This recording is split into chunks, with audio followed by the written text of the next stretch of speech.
stories, for better or for worse, make up our legacy here at FBA. And not the good ones, the ones about helping underclassmen or getting a well-deserved grade in a difficult class, but rather the ones where someone royally screws up. And I use this term liberally, of course, as these stories can range from a slight verbal miscommunication, a misinformed comment, all the way to physically doing something flat out ridiculous. And no one is exempt from stupidity. It's part of the way we learn, part of the way we improve who we are as people. And let's face it, they make great stories. In fact, most of the conversations we all have start with, remember that time, or remember when. And it's never anything good, is it? It's never, hey, remember that time you helped the old lady across the street? And not that I've helped any old ladies across the street, but I think you get the idea. A comment like that makes a conversation just boring. The fun ones are always, hey, remember that time you dropped a loogie over the railing on a knee? Or, hey, remember when you tried to jump over a desk and ate it? And for some reason, which I'll never understand, it'll make everyone laugh. No one is exempt from these types of stories. Everyone has one they're ashamed of. And being able to look back and say, yeah, that was pretty stupid, and then laugh at yourself alongside your friends without being offended is part of growing up. And I'll tell you from vast experience, being offended at absolutely anything never plays to your advantage. And holding a grudge can't last you more than 5 minutes with a friend group as small as the ones here at FBA. Because if you do, well, who else are you going to hang out with? You get over things pretty fast. You learn to think twice before you speak. And you learn to never act unless you know exactly what you're doing for friends like mine. It makes you more cautious, but I wouldn't change a thing. Because over the years, everyone learns, or at least tries, to avoid the scenarios where they get singled out and become, for the next 10 or so minutes, the subject of vicious laughter. And finding one of these stories has become sort of a game.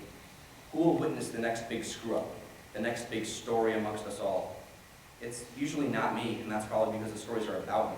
The least favorite moments in my life are usually someone else's favorite moments, and I've come to terms with that. I mean, what are you going to do? Pouting and getting mad just makes it even funnier.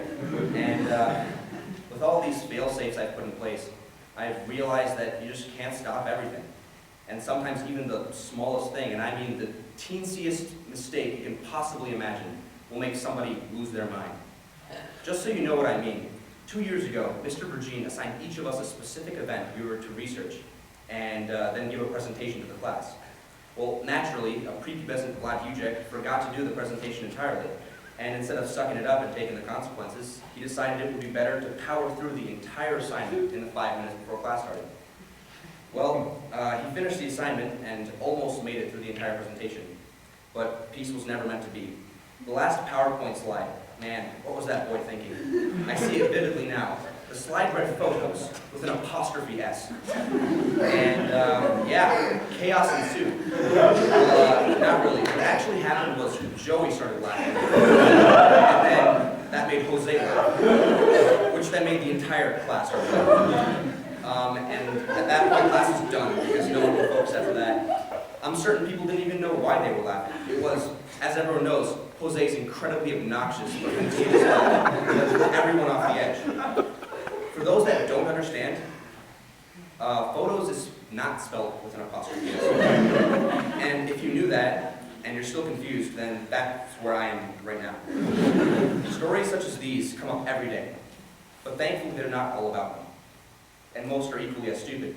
I'm certain if it came down to it, I could tell a story about each and every one of the people in our graduating class of about 40. And I guess it's a good thing to realize early on that you're never alone. When you're in a bad situation, odds are that someone else is too. If there's one thing I hope everyone learned in high school, socially wise of course, it's to not get upset. Unfortunately, my sister struggles with that disease, being chronically pissed.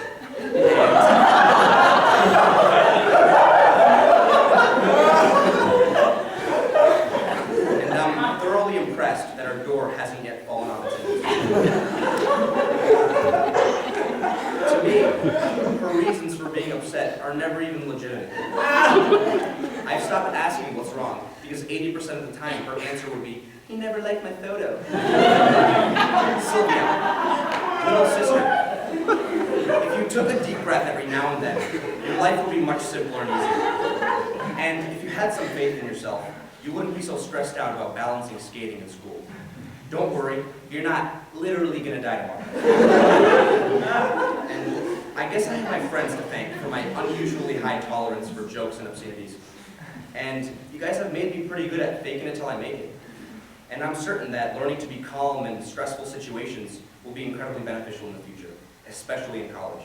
So, I'd like to thank all you guys for preparing me for the real world.